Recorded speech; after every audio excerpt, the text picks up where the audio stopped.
सन्माननीय राजसाहेब, आशाताई, जावेद साहेब आणि इतर सर्व आदरणीय मान्यवर, ऍक्च्युली जेव्हा साहेबांनी मला फोन केला आणि आग्रह केला, ते आग्रह होता की ऑर्डर होती तेच कळलं नाही, पण हक्काची ऑर्डर होती एवढं मात्र नक्की. आणि साहेब म्हणाले माझी इच्छा आहे की तुम्ही कविता म्हणावा, आणि मी म्हटलं मी, आणि साहेब खतखन हसले. मी 2-3 लिहून आणल्या, कारण मला माहित नाही. मी साहेबांना विचारलं मी कुठली म्हणू, ते म्हणाले तुम्हाला आवडेल ती म्हणा. म्हणून मी 2-3 लिहून आणल्या. म्हटलं याच्यातली दुसऱ्या कोणी म्हटली तर माझा नंबर लागावा. मी एवढ्या मंचावर कविता कधीच वाचली नाही. खरं तर मी कविताच कधी वाचली नाही. कुसुमाग्रजांनी लिहिलेली ही कविता आहे. जेव्हा भारताचं आणि चीनची लढाई चालू होती तेव्हा आपल्या सैनिकांना प्रोत्साहन देण्यासाठी.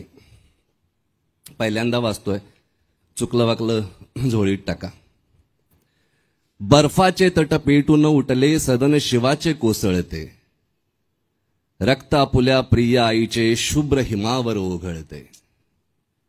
असुरांचे पद भ्रष्ट लागुनी आज सतीचे पुण्य मिळे, अशा घडीला कोण करंटा तटस्थेने दूर पळे. कृतांत ज्वाला त्वेषाची ना कोणाच्या हृदयात जळे, साम मंत्र तो सरे रणाची नौबत आता धडधडते, रणाची नौबत आता धडधडते. सह्यागिरीतील वनराजांनो, या कुहुरातून आज पुढे रक्त हवे जर स्वतंत्रतेला, रक्ताचे पडतील सडे. एक हिमालय राखावयास्तव करा हिमालय लक्ष खडे, समरपुराचे वारकरी हो समर देवता बोलविते. खडक काजळी घोटून तुमचे मनगट बाहू घडलेले, कडे कपारी मधील वणवे उरात तुमच्या दडलेले. काबूल कंदाहार पथावर डंके तुमचे झडलेले, शिवतेजाची दीपमाळ पाठीशी आपुल्या पाजळते. कोटी कोटी असतील शरीरे मनगट आमुचे एक असे, कोटी कोटी असतील शरीरे मनगट आमुचे एक असे. कोटी कोटी देहांत आजया एक मनीषा जगत असे.